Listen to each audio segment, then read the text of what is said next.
quiet night, and I was on the night shift at the station. The town I worked in was small, just a blip on the map, and nothing much ever happened here. Most nights were uneventful, filled with paperwork and patrols. But that night was different. That night, something happened that I'll never forget. My shift started as usual. I arrived at the station at 10 p.m., greeted by my partner, Officer Daniels. We had worked together for years and knew each other's routines well. Daniels was the chatty type, always cracking jokes to pass the time. But even he seemed quieter than usual that night. The air felt heavy, as if something unseen was pressing down on us. The first couple of hours passed uneventfully. Daniels and I split up for routine patrols, driving through the dark, empty streets of our sleepy town. Around midnight, I received a call on the radio. It was dispatch. "Officer," the voice crackled. "We received a call from the old Harper estate." The caller hung up before giving any details. "Can you check it out?" I frowned. The Harper estate had been abandoned for years. It was a massive, crumbling mansion on the outskirts of town, surrounded by thick woods.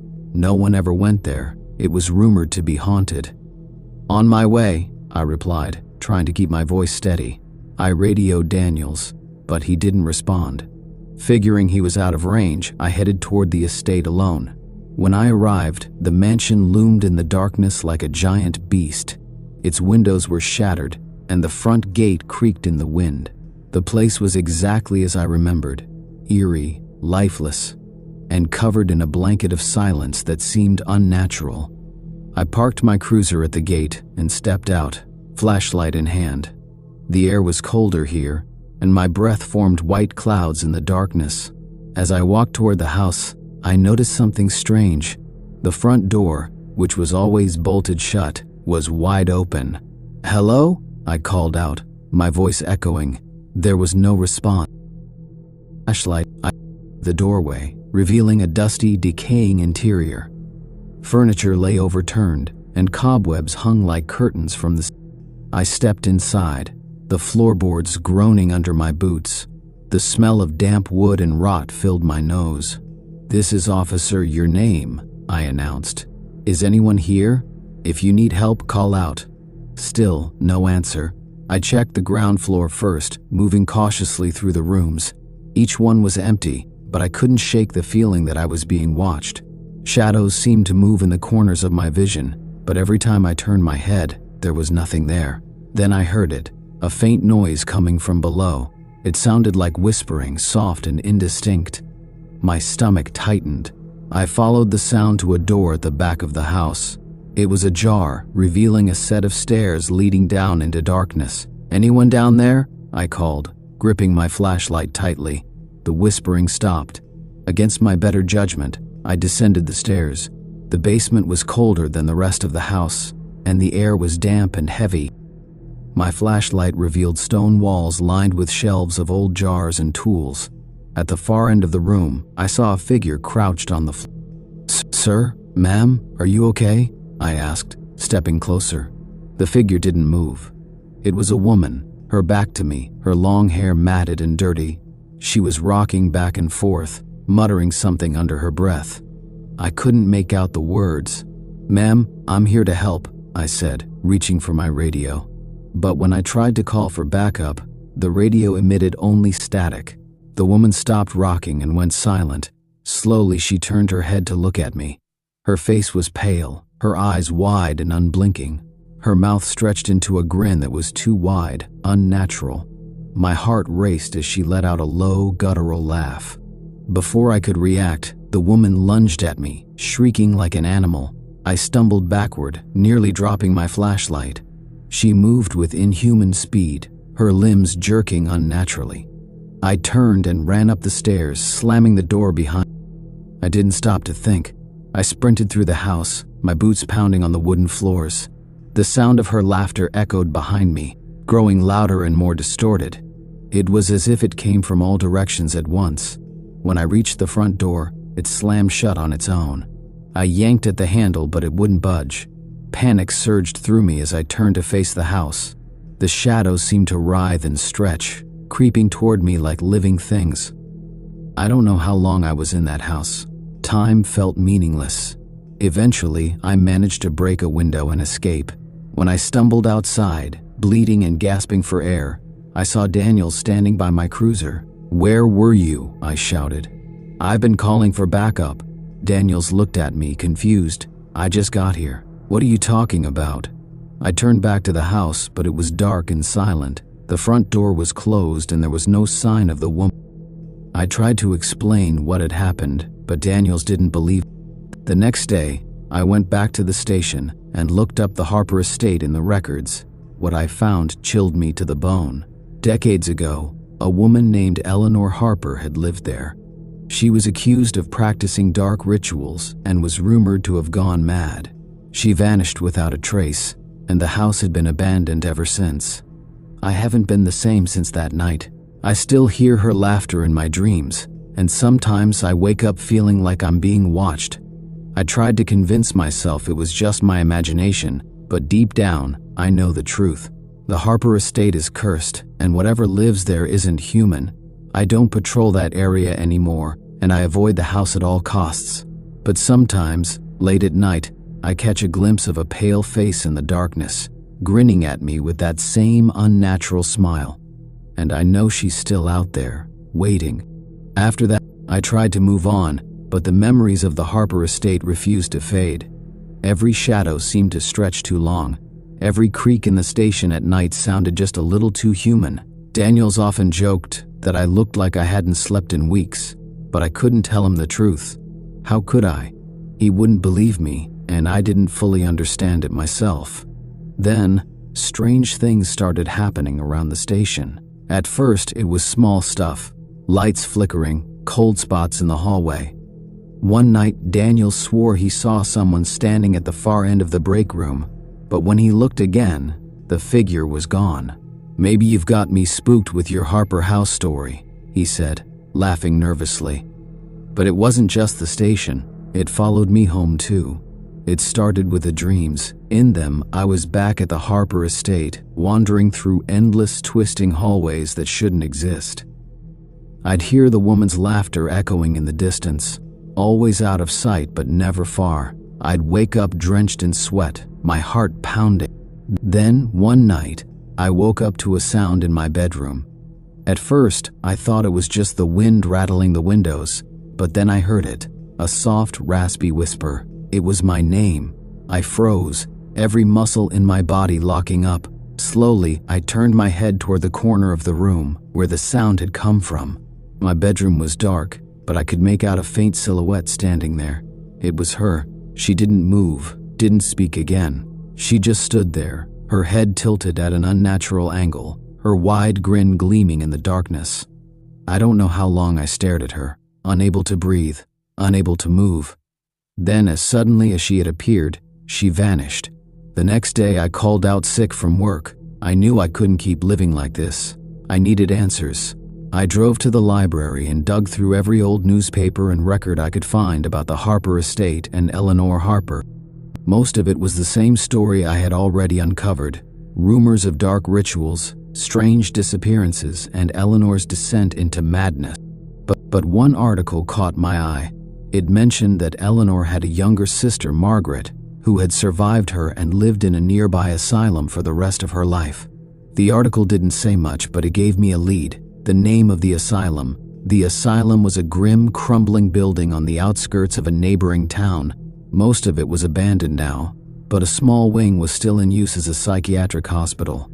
I managed to get in by claiming I was a police officer investigating a cold case.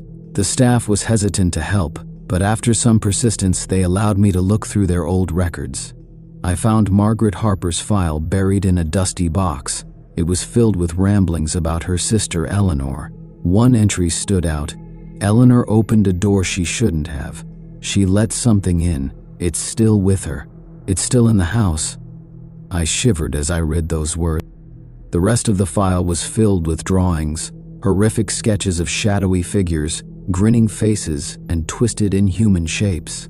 Margaret had died in the asylum years ago, but her warnings were clear. Whatever Eleanor had done at the Harper estate, it had unleashed something that couldn't be undone.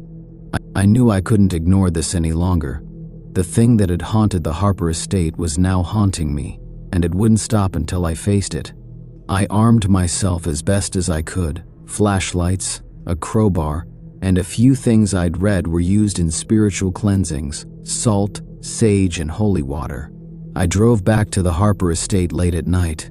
The mansion looked even more menacing than before, its windows like black, empty eyes staring at me. As I stepped inside, the temperature dropped sharply. My breath fogged the air, and the familiar smell of damp wood and rot filled my nose. "Eleanor," I called out, my voice echoing through the empty halls. "I know you're here, show yourself." For a moment there was nothing but silence. Then I heard it, the laughter. It started soft, then grew louder, filling the entire house. Shadows danced on the walls, twisting and writhing like living things. I threw salt across the floor in a wide circle and lit the sage. The laughter turned into a scream, high-pitched and inhuman. The air grew heavy, and I could feel the pressure in my chest, like something was trying to crush me. Then she appeared. Eleanor, or what was left of her, stood at the far end of the room. Her face was pale and gaunt, her eyes sunken but glowing with a malevolent light. She didn't move toward me this time. Instead, she raised one hand and pointed. "You shouldn't have come back," she whispered, her voice layered with something deeper, darker. I threw the holy water at her, and she screamed, her form flickering like a dying flame. The shadows around her writhed violently, lashing out at me. One of them struck my arm, and I felt a searing pain as if I'd been burned. But I didn't stop. I shouted every prayer I could remember, even though I wasn't a religious person. The air around me grew heavier, darker, but the circle of salt seemed to hold. Slowly, Eleanor's figure began to dissolve, her screams fading into the distance. As she disappeared, the house began to shake.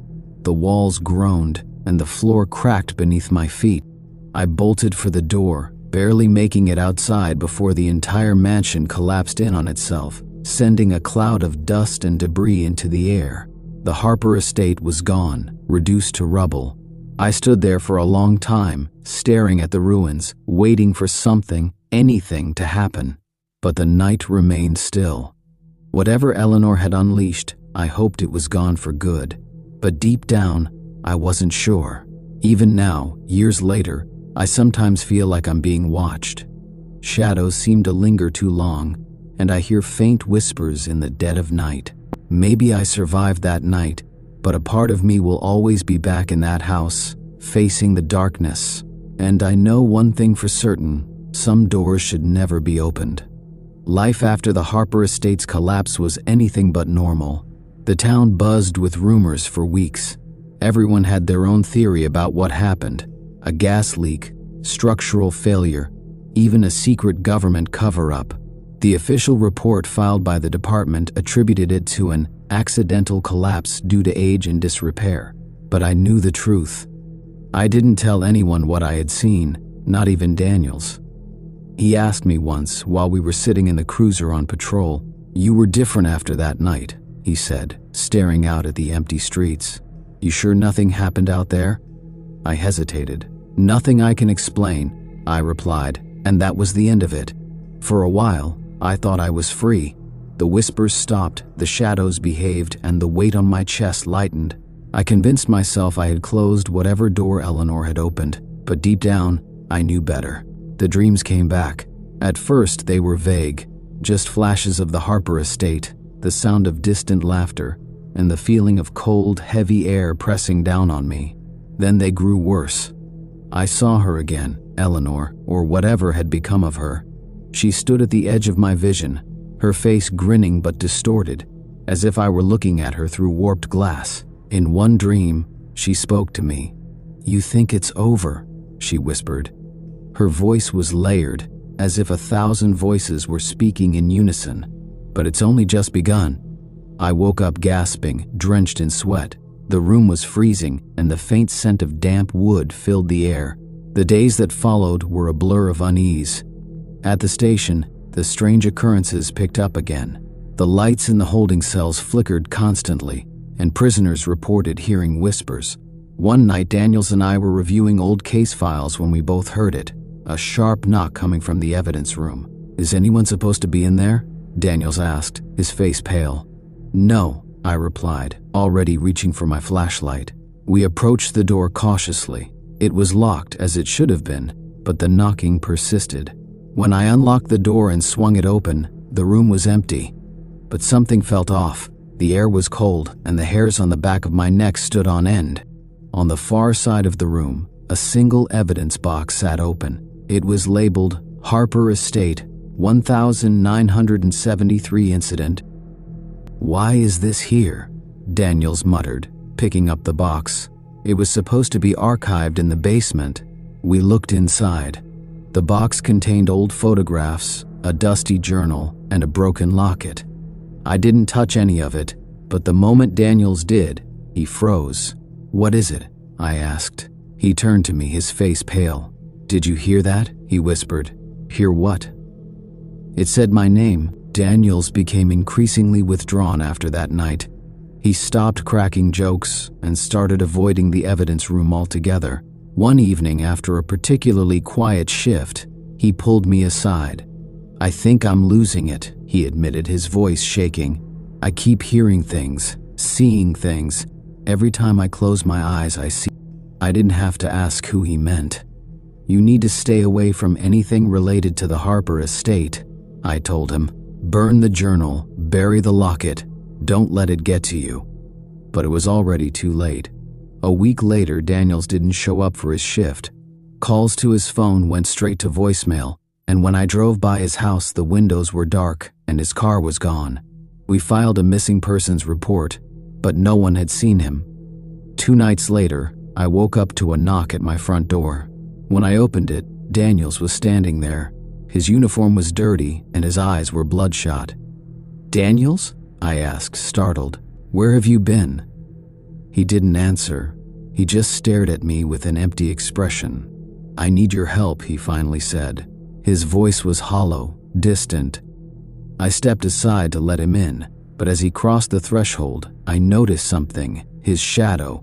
It didn't match his movements. While Daniel stood still, his shadow writhed and twisted on the wall behind him, as if it had a mind of its own. Daniels didn't stay long. He left as abruptly as he had arrived, muttering something about finishing it. I followed him to his car, trying to get him to talk, but he drove off into the night without another word. The next morning, his car was found abandoned near the ruins of the Harper estate. His badge and gun were inside, but there was no sign of him.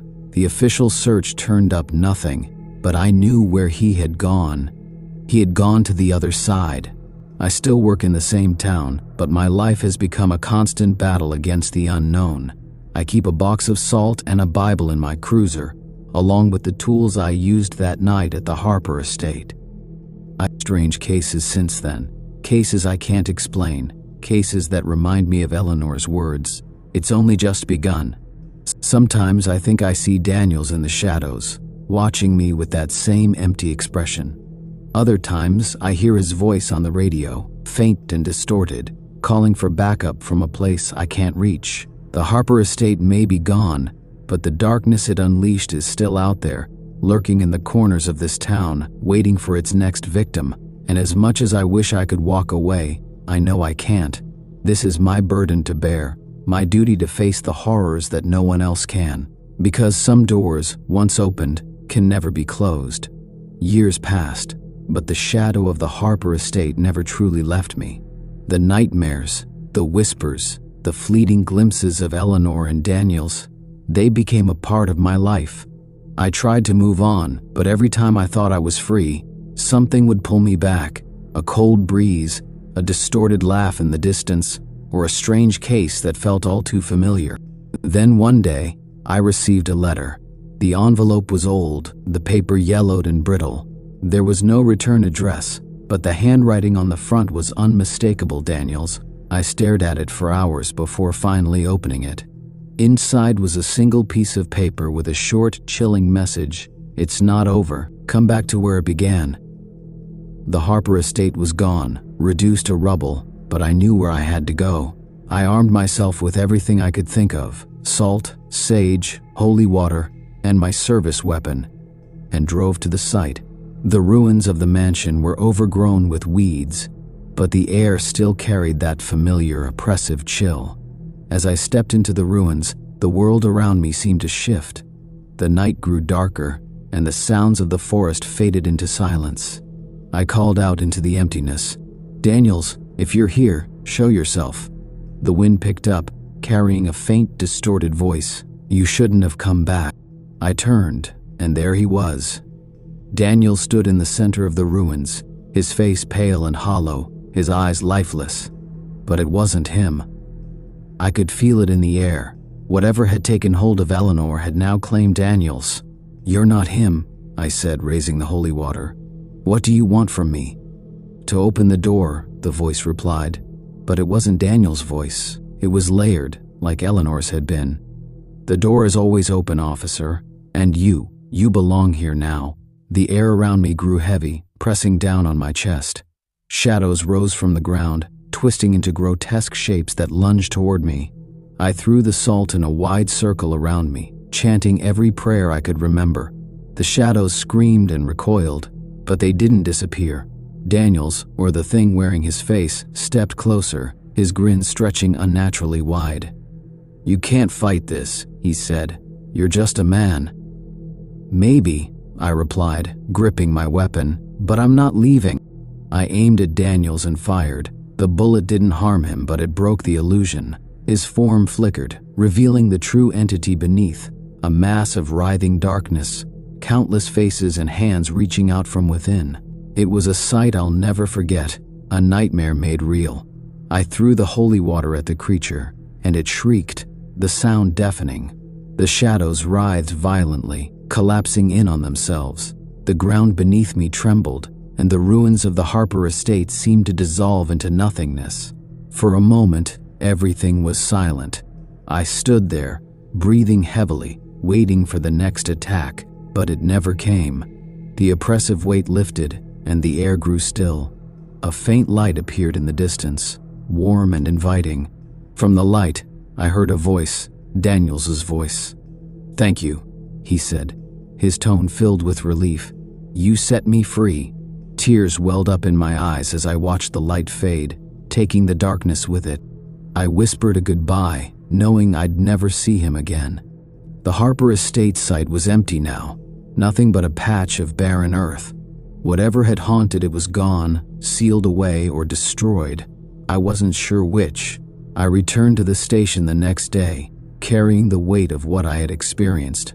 No one asked where I had been, and I didn't offer any explanations.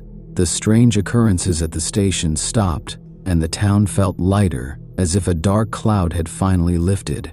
I still patrol the quiet streets of my small town, but I know my life will never truly be normal again. Some nights I think I see Daniels's face in the shadows, but it's not a haunting anymore. It's a reminder that I faced the darkness and won, even if it cost me more than I ever imagined. The door is closed now, but the memory of it will stay with me forever. The night had already begun to settle in, the kind of night where the shadows seemed to grow deeper and the air colder. I sat in the small, dimly lit police station, waiting for my shift to begin. The town I patrolled wasn't big.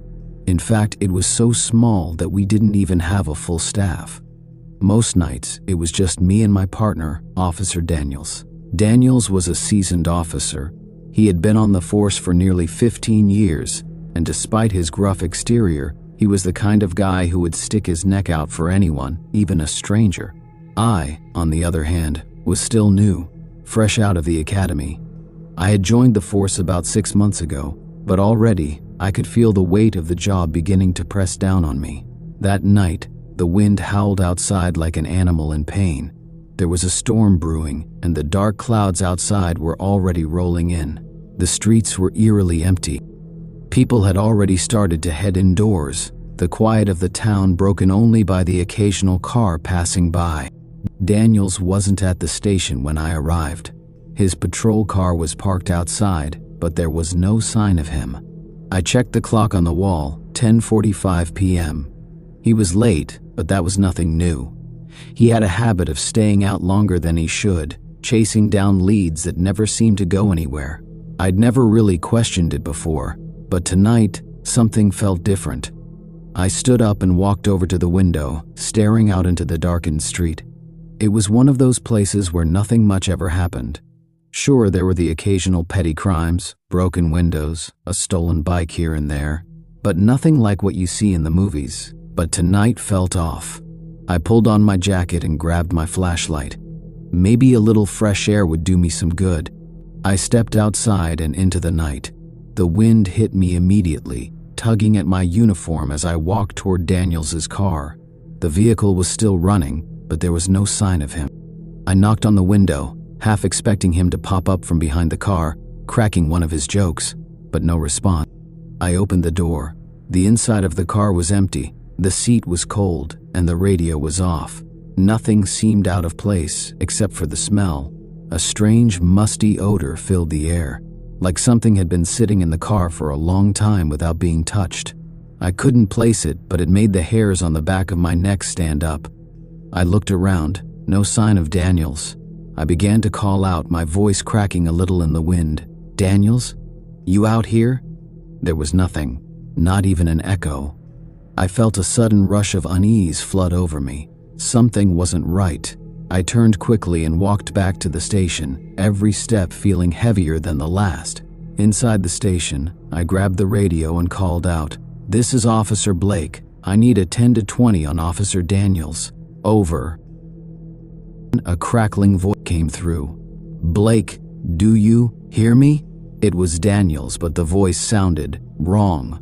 It was faint and distorted, like he was speaking from a great distance. "Daniels?" I asked, my voice shaking. "Where are you?" There was a pause before his voice returned, low and strained. "You need to get out of there. Blake, leave the station now." The radio cut out. My heart began to race. This wasn't like Daniels. He always kept his cool, even in the worst situations. I grabbed my keys and rushed out of the station, the air colder now, biting at my face. I could hear the wind pick up again, but this time it was different, louder, more urgent, almost like it was trying to speak to me. I hurried down the street toward the old abandoned house at the edge of town. I had always heard stories about it when I was a kid, how it was haunted, how strange things happened there. But those were just stories, right? Then, as I approached the house, I saw it. Daniels's patrol car parked in front of the large, crumbling building. I hesitated for a moment, then made my way toward the front door, which creaked open as though it had been waiting for me. Inside, everything was dark, save for the faint glow of moonlight through the broken windows.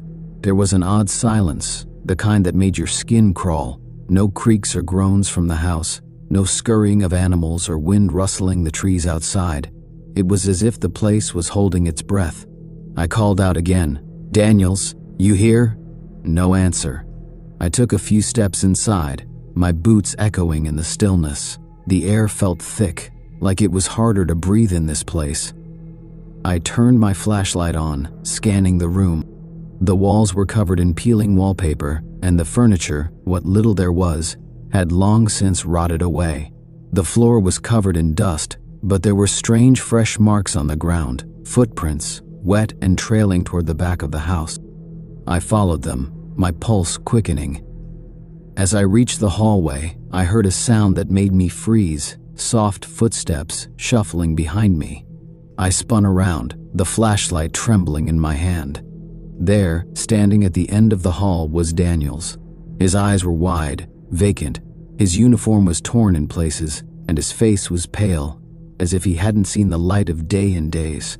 His hands were shaking as he reached out toward me. "Blake," he rasped, his voice hoarse and weak. "You shouldn't have come." "Daniels, what happened?" I asked, my voice barely above a whisper. He didn't answer. Instead, he took another step forward, his eyes pleading with me. "Run," he said, barely audible. "Get out. It's not safe." Suddenly, the door behind me slammed shut, trapping us inside. And that's when I heard it. A low, guttural growl from the darkness, followed by a voice. "My name is not Daniels." The growl echoed through the house, vibrating in my chest. I turned slowly to face the darkness, my flashlight shaking in my hand. Daniels, no, whatever was standing in front of me, took another step closer, its face still twisted, almost as if it were struggling to hold on to what little humanity it had left. The air around us seemed to grow colder, the very temperature of the room dropping as if the shadows themselves were feeding on the warmth. I backed up, my heart pounding. What's happening, Daniels? I gasped. The creature's eyes twitched, flickering with something familiar but wrong. It opened its mouth, and what came out was not Daniels's voice, but something far darker, more menacing. "I've been waiting for you." I stumbled backward into the wall. The footsteps behind me, the ones that had followed me earlier, returned, but this time, they weren't alone. There were more of them, dozens, maybe hundreds. I could hear whispers, barely audible, creeping through the air surrounding me. The words were distorted, like they were being spoken underwater, but I could still understand them. "Leave. Now," one voice hissed. "Don't," another pleaded. "Help," a third cried out. And yet the creature, the thing wearing Daniels's face, took another step, its hand reaching out with unnerving slowness. The room felt smaller with each movement, the walls closing in as if the house itself was alive, breathing. I turned, frantic, looking for any way out. My flashlight flickered, casting long, twisted shadows across the room. The windows were sealed shut, and the door was locked, trapped. My thoughts were racing as I tried to process everything that was happening, and then I saw it. At the far end of the hallway, the faintest glow of light appeared. It was soft, almost like the light of a candle, but it was unmistakable. Without thinking, I ran toward it, my legs moving faster than I had ever thought possible, heart racing. As I passed the creature, I could feel its cold breath on the back of my neck, a shiver running down my spine. The whispers grew louder, more frantic, urging me to stop, but I couldn't. I had to reach the light. Whatever it was my only hope. I reached the source of the glow, a small, cracked door at the end of the hall. The light was coming from inside. Desperately, I pulled at the door, and to my shock, it opened easily, as if it had been waiting for me. I stumbled inside, the room bathed in warm, golden light. For the first time since entering the house, I could breathe. The oppressive feeling lifted, if only for a moment.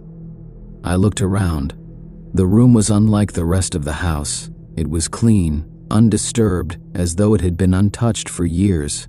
On the far wall was an old wooden chair, and sitting in it was a figure, a woman, no, a girl, her face pale, her eyes hollow but somehow knowing. "You shouldn't have come," she said in a voice that echoed in my mind. "But it's too late now." I tried to speak, but my words caught in my throat. The door behind me slammed shut with an ear-splitting bang, the light flickering violently. I turned, my pulse spiking, and saw the thing, Daniels, standing in the doorway, its face now entirely devoid of human recognition. It was no longer wearing his skin, but something far worse, something ancient, something wrong. "You're mine now," the creature growled, its voice a twisted mockery of the man I had once known. The girl in the chair stood, her eyes fixed on me. "No," she whispered, and in that moment the room grew even darker, the shadows growing like tendrils, wrapping around my body, squeezing the air from my lungs. I reached for the girl, but as I did, the room seemed to collapse around me, the walls folding inward. I screamed, but my voice was swallowed by the darkness. And then, just before everything went black, I heard her final words. "It's not over, Blake. You never should have come, and you never will leave." The storm raged on outside. The police station remained quiet, empty. The wind howled against the building, and the only sound that could be heard was the distant cry of a siren, faint and distant, as if coming from another world entirely. Somewhere deep in the darkness, Blake's story ended. But the house remained, silent, waiting. And as the wind whistled through the cracks in the old walls, something stirred in the shadows, hungry for the next soul that dared to walk too close. 15 years, and I've seen some pretty strange things. But nothing could have prepared me for what I encountered that night. It was supposed to be a normal shift, quiet, routine. But things never go as planned in this line of work. I was just finishing up some paperwork when I got the call. Unit 12, we've got a 10 to 34 at the old Anderson house. Reports of strange noises, possible break-in. You're the closest unit. Respond. The Anderson house had been abandoned for years. There were stories about it, of course. People in the neighborhood claimed it was haunted. But I'd never believed in that kind of stuff. Ghosts? Monsters?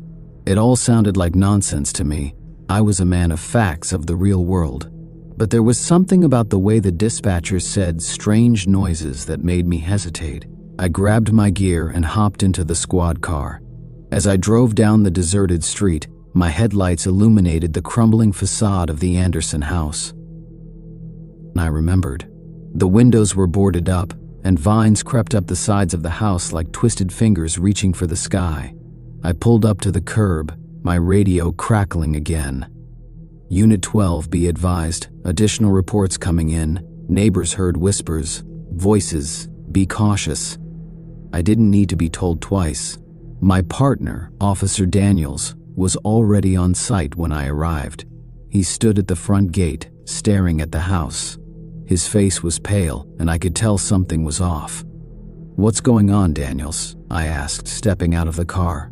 I don't know, man. Something's wrong in there," he said, his voice shaking. He looked toward the front door, where the dim glow of my flashlight revealed a shadow moving behind the cracks in the wood. "We'll handle this," I reassured him, though I felt an unease creeping up my spine. Daniels wasn't the type to get spooked easily. He was a solid cop, calm under pressure. If he was rattled, then this was serious. We approached the house slowly, and as we got closer I could hear the whispers too, low guttural sounds that made no sense, like a language I couldn't understand. I motioned for Daniels to stay close as I pushed the gate open, the creaking metal echoing in the dead silence.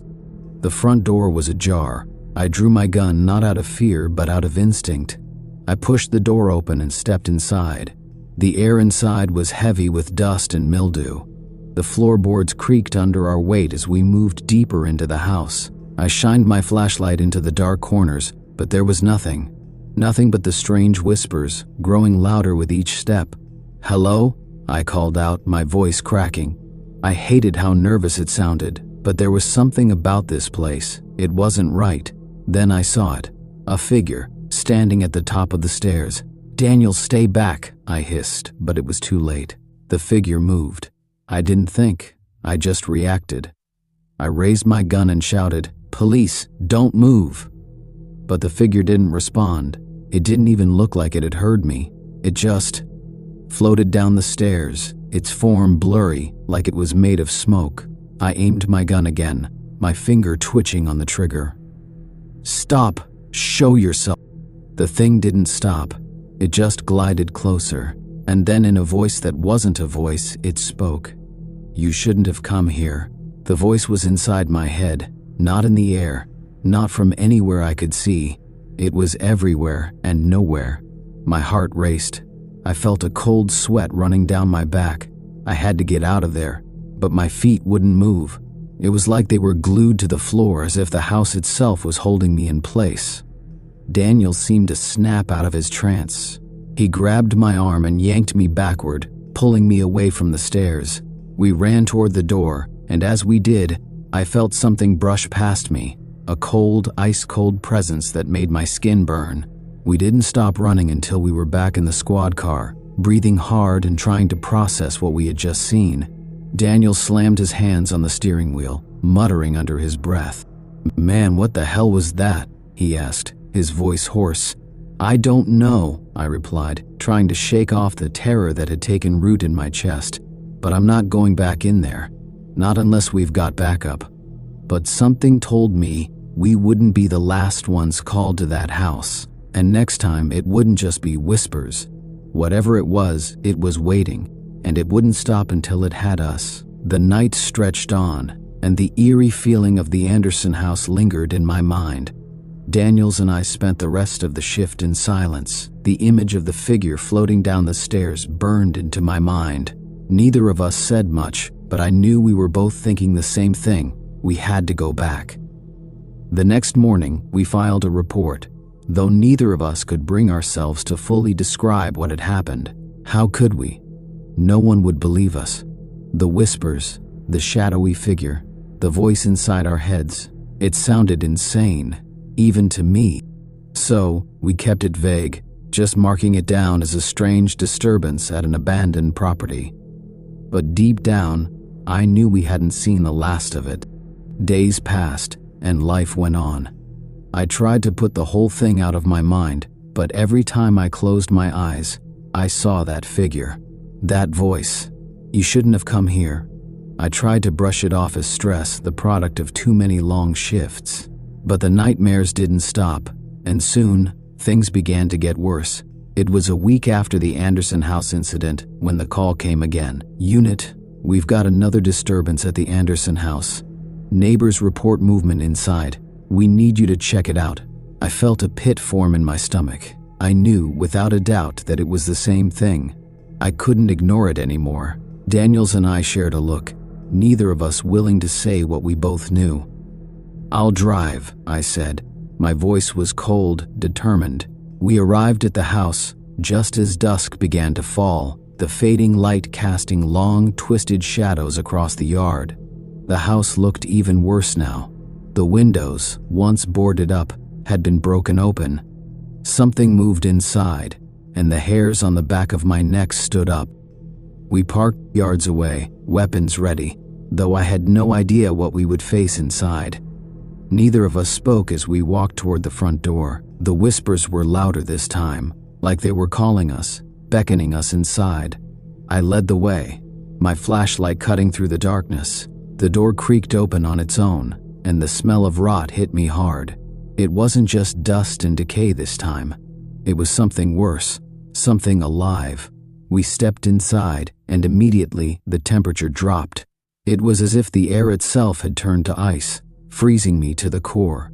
The whispers surrounded us, faint but clear, now in a language I could almost understand. My heart raced as I moved deeper into the house. "Daniel, stay close," I whispered, but I could barely hear my own voice over the growing noise. It was like the house itself was alive, pulsating with the energy of something ancient, something evil. We reached the stairs, and that's when I saw it. The same figure. But this time it was clearer, solid, a dark shape at the top of the stairs, its eyes glowing red like embers in the dark. It was the same thing we'd seen before, but this time, it wasn't floating. It was standing, waiting for us.